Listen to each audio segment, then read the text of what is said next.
ก็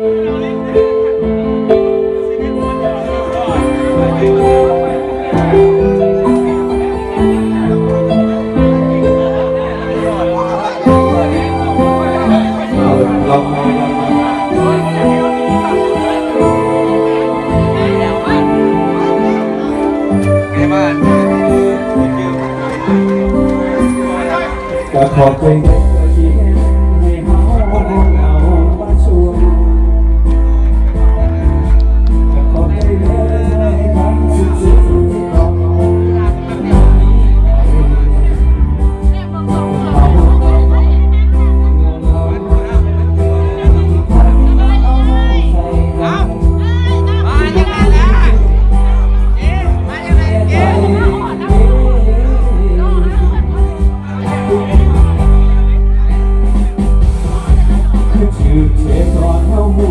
ดีแต่เพิ่งไปว่าเดือนอาจจะยากเริ่มมีวันแต่ก็ต้องหมดวันซื่อๆแต่หูซิเองเดี๋ยวบอกเลยเขานอกหัวใจได้พอเสียหักให้ก็ใจอาเซลเขาก็ไปตามสเต็ปแต่เขาเสือจริงจัง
ชื่อเทวอนเฮาหูสุดดีแต่เพิ่งไป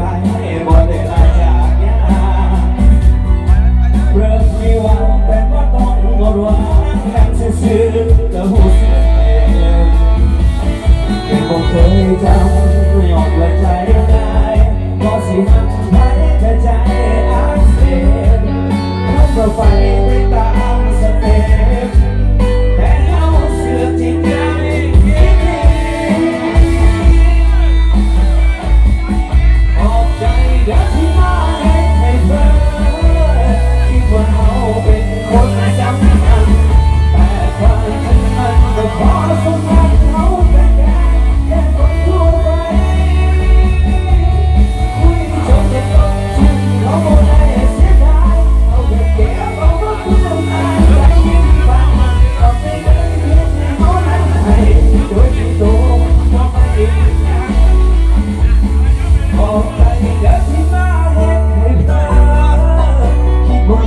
เป็นคนสำคัญ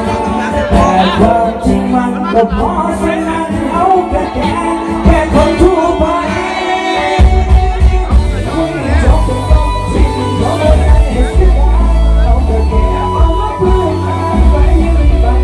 เอาแค่นั้นที่เขาได้โดยที่โดนมาได้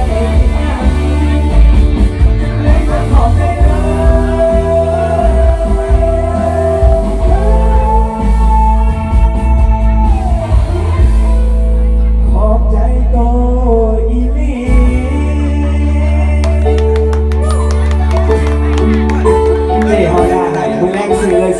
ออกไปว่าดีแต่เจอกัน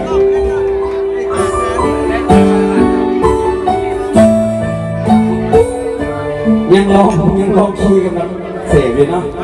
เอาเลย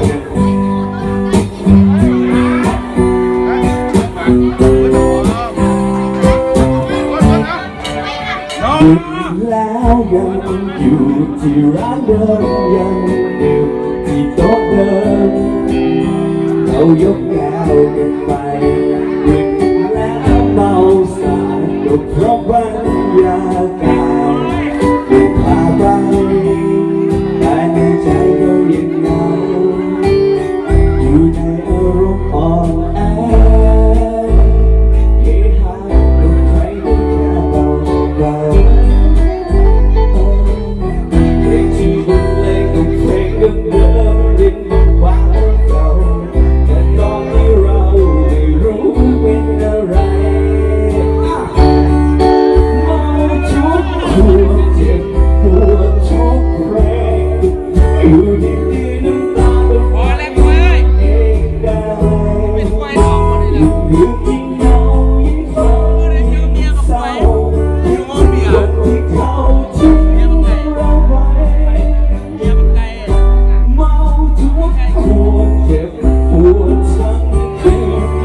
างเหมือนเก่า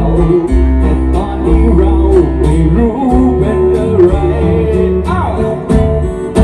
เมาทุกขวดเจ็บปวดทุกเรงอยู่ดีๆตาก็ไหลมาเองได้ยิ่งดื่มยิ่งเหงายิ่งคำยิ่งเศร้าคิดถึงคนที่เขาทิ้งเราไว้เมาทุกขวดเจ็บปวดทั้งคืนคนตัวมาทุกใจก็ได้ฝืนยิ้มไม่ยิ่งเป็นฉันมันยิ่งซ้ำเติมลงไปก็ยิ่งทำใจไม่ได้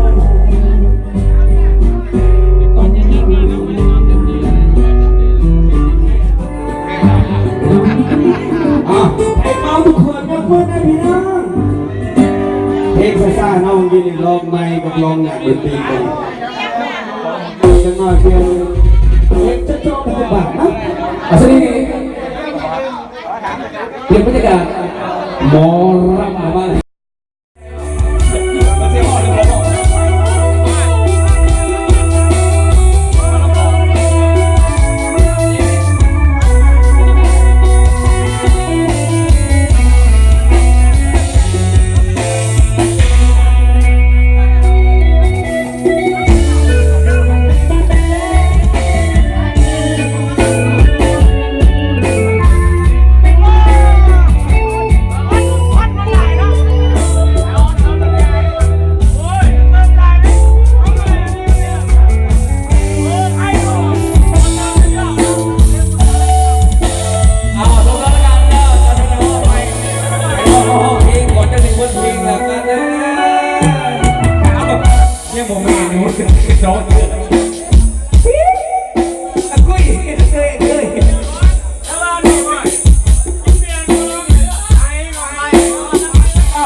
เสียวเขาเพียวเพื่อเขาจะ